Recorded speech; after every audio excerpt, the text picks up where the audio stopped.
Good afternoon, Wilkinson here. Today my guest is Bill Kavanaugh, and he has a new book coming out early next year. So first of all, say hi, Bill. Hello there. Thank you for having me. Glad to have you.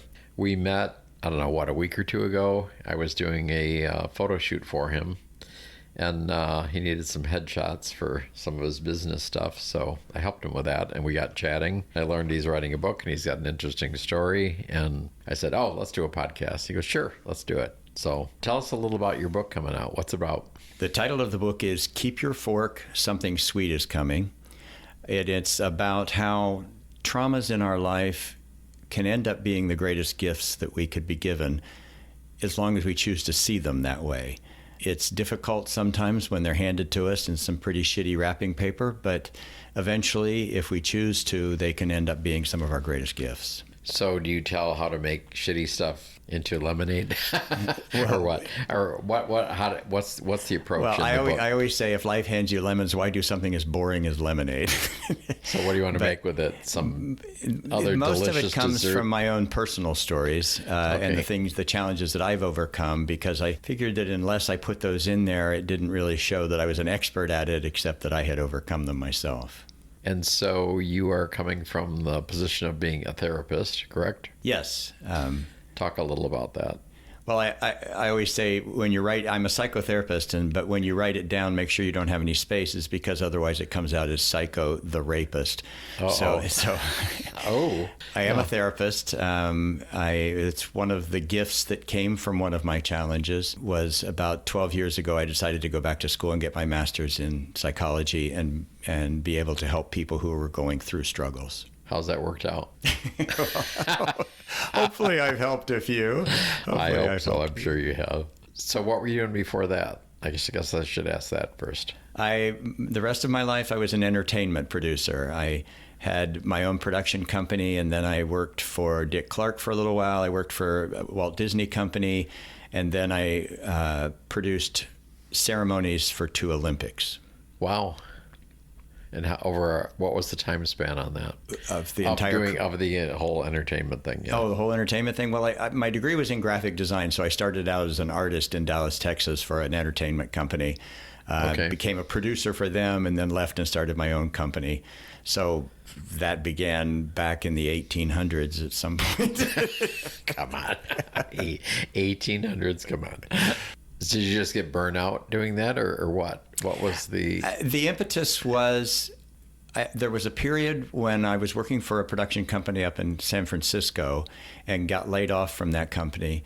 And I've always said that unemployment is one of the most difficult things that anybody can go through. It's the uncertainty that gets it.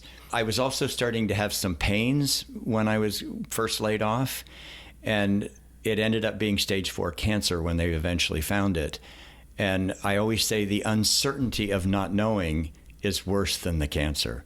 And it's the same thing for unemployment. I also say that unemployment is worse than cancer, because when you have cancer and you're going through treatment, you do what the doctors tell you, and you have a set regimen, and you do the routine, and you know how you're going to feel in a few days. And everybody loves you, and you've got all these people there to support you. Right. But when you're uncertain and you're sick and you don't know what it is, or you're unemployed, that is one of the worst things to have to go through. So that caused you... So wait a minute, I'm trying to get the timeline here. So entertainment, cancer, unemployment, therapy? How did it go? I'll tell you what happened. Put it in a timeline for me here. It was Christmas Eve of 2007 when the oncologist told me I had stage 4 cancer. Okay. And the first thing I said to him was, gee, I'm sorry I didn't get you anything for Christmas. And, wow. And then I said, I'll be anxious to find out what the gift is in this, because I'm a true believer that our worst traumas become our greatest gifts. And he started to cry. Wow. And he said, I know that because I've worked with so many people with cancer, but no one has ever said that on the day of diagnosis before. Wow. And that made me realize that it was the truth, and that someday I was going to find, if I survived it, right, what the purpose for it was. And I can tell you that year of going through chemotherapy was, people always laugh when I say it was the happiest year of my life when I had cancer. but so many people stepped up to help me, and I made it fun. For anyone who took me to chemotherapy, they had to wear a costume and perform for the doctors. And I wrote scripts and songs, and everybody. I'm glad I was not your driver. Most people said, I don't know if I want to take you to chemo after all. But it was the producer in me that turned it into a show. And I have so many great pictures. I scrapbooked the whole year. So many great pictures of people in my chemo sessions dancing for the nurses. And one day, one of them, she was a drunk Disney princess. She was dressed up as, and she was hysterical. And a nurse knocked on the door and came in and said, "What are people going to think that you're in here laughing so hard?" And my friend, the princess, said, "They're going to think that some people laugh no matter what." And for a while, that was going to be the title of my book, is Laugh No Matter What. Okay. Because that day, she was so profound when she said that. Some people laugh no matter what. And of course, laughing is healing in itself. Oh, laughter is the greatest medicine there is. Right. It's a big part of my book. So tell us more about the book. There's a lot of other stories. There's the... No, I'm going to interrupt you here, but Okay. I get that you want people to buy the book when it comes out. So you can do it in a teasing format where they're going to want to buy the book. How about that? Tell us enough to that's putting me on the make spot. us want to do it. Well, it's for anyone who... Part of the reason for the title of Keep Your Fork is if you're at a fork in the road, or you're sitting on the fence and you don't know how to make a step forward, there are a lot of exercises in the book that you can take to help you create your future, sometimes based on your past. What you've been through is the greatest seeds to plant for what your future can be. There are a lot of different exercises in the book that you can take to help you move forward. Right after cancer, I started a company with a friend of mine who is a Broadway performer, and the company was called Next, and it was for people who wanted to take the next step in life, very often people who were retiring and didn't know what they wanted to do. Mm-hmm. And so we traveled around the country with this seminar, and we got up on stage and performed and came up with so many different kinds of questions to ask yourself on how do I move forward in life. And so that's a big part of the book too, is once you've overcome a challenge, how do I move forward? How do I learn from it and move forward? And again, a big part of it is based on my experience and the things that I've been through, other than cancer as well. Right. So if someone wanted to write a book, how do you find a publisher? How do you do that? Oh, it's not easy. Because we all think about, I want to write my story. I want to write a book someday. Everybody thinks that. So, but you did it. I started writing it 10 years ago, and researched many, many, many books, and there's a lot of quotes in the book from other authors. Once I had finished the book, it took me 2 years to find an agent. I submitted the book to 125 different agents before one of them accepted it. She's a wonderful woman in Chicago, and she's been working for 2 years to find a publisher, and we finally got a publisher just last month. So, wow. Yes, and very exciting. When will it actually be published? April 25th of next year, 2023. And you're in the editing process now, you said? Editing and designing the cover, and I got a great headshot last week from someone. Oh, I wonder who did that. That'll be fun. So what was the most difficult part in that whole process that you just described? I'll tell you, to be honest, I wrote the book as a self-help book, and I paid an editor to read it, and she said, "You don't have any of your own stories in there, and nothing would make you look like an expert, not from your degrees or your license, but nothing would make you look more like an expert than your own personal experience, and so you need to put your stories in there." So I put my stories in there, then I had another editor read it and say, "I think a little bit too much about you." So it was a real balance of... Well, why didn't you take it back to the first one, as though she'd like what you did? Well, I thought I'd try somebody else who, get two different sides to it. But it's not easy being vulnerable and telling, the struggles of being a gay child and Oh, wait, you're gay? Yes, I am. Oh, wow. Okay. But being bullied, there was one incident of being bullied that happened when I was 14 that also changed my life, and that's a big part of the opening of the book. Can you talk a little about that?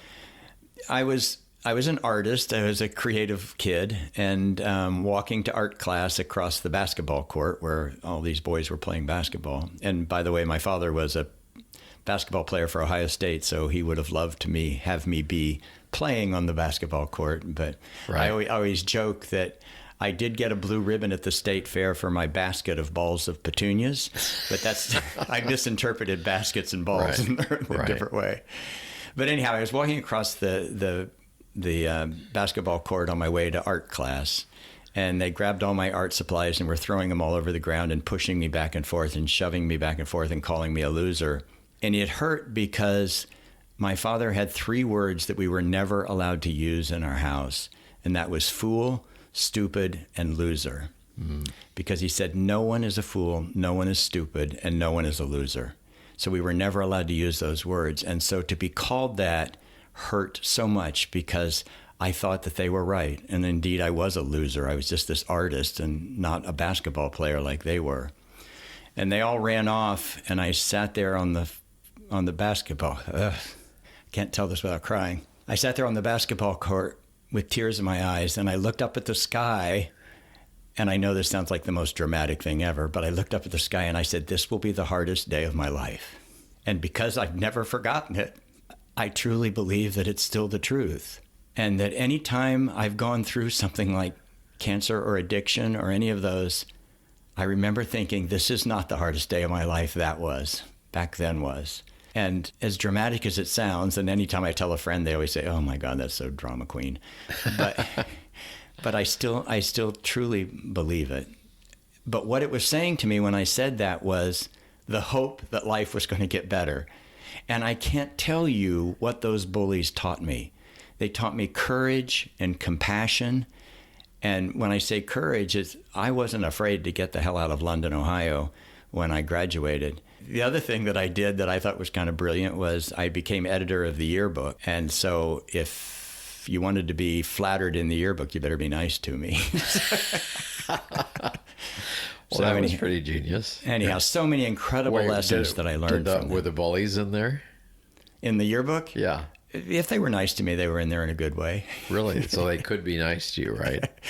They ended up being. Actually, some of them I'm still in touch with. They seem to have forgotten that day. But wow, you couldn't remind them? Or is it pointless? No, it would actually, if I went back for a reunion, that would be kind of a good story. Maybe, maybe not. Still sounds dramatic. Well, it is. So you mentioned you're gay. So how did that unfold in your life? Or did you know you were gay when you were 14 sitting on the basketball court? All I knew is that I was different. I knew that I held secrets. And I always say, whenever I speak at 12-step meetings, I always say that our biggest addiction is secrets. And the more we try to look perfect, the more secrets we're hiding because no one's perfect. And so I knew I had a lot of secrets, but they were also secrets to me. Another big trauma that I went through was my mother died when I was 6. And she was my everything. I mean, I was talk about a mama's boy. That was me. She was my everything. And she died very suddenly on Christmas Eve. Christmas Eves aren't so good for me. Wow. And she died very suddenly. And so that was a secret that I held. And this is an interesting story too, is a few months before she died, she took me to the store and we bought lilac seeds. And she said, we're going to plant these seeds along the garage and nobody else knows. And then when they start to bloom, we'll say surprise. And it'll be our secret until they start to grow. And so when she died at 6, I wasn't old enough to comprehend what death meant yet. All I heard was that she went to heaven, but that she wasn't coming home was too much for me to conceive. But the only thing that I was obsessed with is what do I do with the lilac seeds? You know, that was a secret we had. Do I tell anybody? And it was such a symbol of my life in that she planted these beautiful seeds in me. And I know she knew, but someday those seeds would bloom and I would come out and I would say, surprise. Oh, do you think you're talking about being gay? Yes. Do you think she knew? Oh, yes. Yeah. Huh. I mean, I think that's why she protected me so much. And when I was afraid to go to school, she would take me to school. And she like I said, she was my everything. And so I think she knew. And that was kind of, she didn't mean to symbolize it with the lilac seeds, but to me, that's exactly what it was. She was planting these beautiful seeds in me, and someday we would say surprise. Huh. Did you actually plant the seeds? She planted them, and they did eventually grow, yes. And so they weren't mowed down, they actually survived? I don't know that they're planting still from there or not, because we moved from that house a couple of years later, so I'm not quite sure what happened to them. But can I tell you one more story? Of course. I'm a huge proponent of synchronicities. To me, that's what a higher power is something that we can't understand that happens. And in 1989 and 90, I was touring the country with an AIDS benefit called Heartstrings. It was a musical that we took to 30 different cities. And it was very difficult for us because we were, the audiences in every city were filled with people who were suffering. And so it was so much to absorb. And we were sitting on the bus in Indianapolis, ready to move to the next city. And I was waiting for the cast members to come onto the bus, and I was just overwhelmed. And so I got off the bus and walked through a city park, and it was covered in snow. And I walked over to this gazebo, and I saw this silver plaque underneath the snow, and I brushed with my glove. I brushed the snow off of the plaque. You make me cry here. And the plaque said, "Smile, lilacs will bloom here in the spring." Oh, yeah, that's pretty powerful. Wow. I can't tell you the number of times throughout my life that my mother has just reappeared for me like that. Wow. Do you think that she knew she was dying? I don't know. She'd been sick for quite a while, off and on. She had what was called Addison's disease. But I do know that it was a total shock to my father and everyone when she passed away that night. So she just was ill and then just passed away, boom, like that? Yeah. My sister was in bed with her, and she told my sister to go upstairs. And I just talked to my sister yesterday about this. And she said she was leaving the bedroom and she heard Mom take a deep breath, and she said, I'm convinced that was her last one. So. Wow. And is that your older sister? Yes. Mm-hmm. There's 5 of us, and she's the oldest. But I will tell you another blessing that came from Mom's death was the 5 of us are as close as you can possibly imagine. We're best friends. And I know that came from all of us struggling together after she died. Right. But we still once a year, when my father died, he left money for us to meet once a year and get together and laugh and sing and tell stories from our childhood, and we're best friends. So that was his purpose in leaving that you would get together?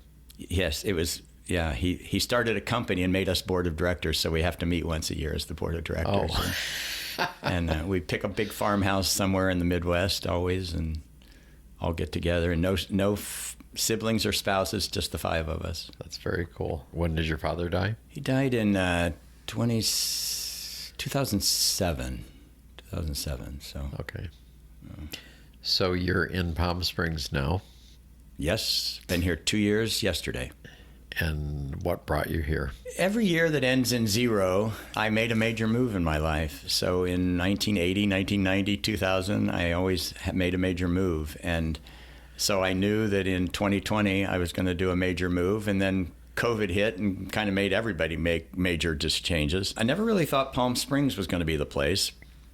My brother is a Catholic priest, and I asked him if he would move here with me when I retired, and he laughed and said, "I've spent my whole life keeping people out of hell. Why would I want to live there?" Was he referring to the heat or the community? The heat. No, he's referring to the heat. Okay. He would love the community. But now is he gay or straight? Am I allowed to say that on here? I shouldn't say. Oh, okay. All right. Well, the question. We'll let him do the next podcast. All right. That's cool. All right. So what's it been like living in Palm Springs for you? I tell you, it's a great community. It really is. During COVID was a little difficult because everybody was in quarantine, and I felt a little bit alone.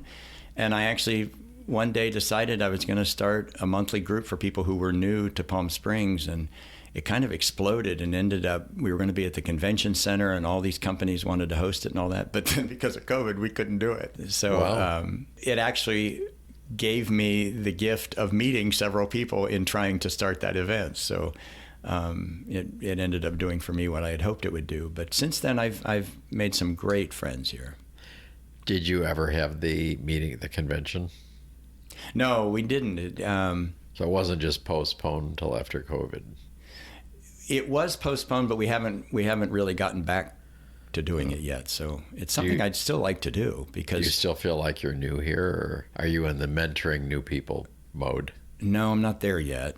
Although I would sure like to, because again, the gift of feeling that loneliness when I moved here gives me such compassion for people who are new here, and need to meet people. And there are a lot of groups. There's single groups and people groups that mingle and get together for cocktails and things. So there are some. Was this a gay group you were doing, or just It started out that way. New? At first, it was called the New Meet and Greet, and "new meet" was in quotes. But then when it got bigger and bigger, the convention center said, no, we can't call it that. So then it was just Welcome to Palm Springs. And so any more than we would not want to be excluded, there was no way I wanted to exclude anyone else who was new to the city. Right. And if indeed we were going to learn about culture and history and restaurants and all the different things that there are to learn here, so many great museums and art shows and all that kind of thing, why not open it up to everybody? What's been the hardest thing living here? I would say the heat. I'm still learning to adapt to that. And everybody says, oh, you get used to it, but not quite there yet. And I miss Los Angeles. It was a big, vibrant city, and I loved living. I was there 25 years, and I loved it. So I do miss parts of LA, but to be honest, in the 2 years, I've only been back once. So you must not miss it that much. I don't miss it that much, right? Well, it was really fun because I went to the two guys that you met as you came to do the podcast. My two Airbnb guests were on their way out, and they were here for their friend was did an installation at the Palm Springs Art Museum. Oh, wow. And it was pretty fabulous. But I kept saying to them last night, because I tagged along and went to it, and it was like I kept looking around and I said, this is not a Palm Springs crowd. No. Because it was, I'd say millennials up through maybe 40s. I mean, there was some other people there, obviously, but dressed very LA, let's just say it that way. And I mean, everybody was so creative, and just these outrageous hairdos and braided beards and everything. And it reminded me of the art scene in Seattle, like way back when. It was very cool. I liked it. But definitely not Palm Springs, but they brought LA to Palm Springs definitely for that show last night. I used to love the art shows in Seattle. It was a great community up there. Yeah, it was really fun. Well, so here we are. Any final thoughts for the listeners? And if they want to contact you, may we put some way of doing that in the episode notes? Absolutely, I can put We'll do that. I have a website. Okay. Any final thoughts? No, unless you have any final questions. Probably not. I think I've pretty well covered it. But are you a top or a bottom? I'm going to cut that out. And I'm not going to answer it. Okay. Thanks for coming in, and it's been fun. Thank you very much. Okay. Bye.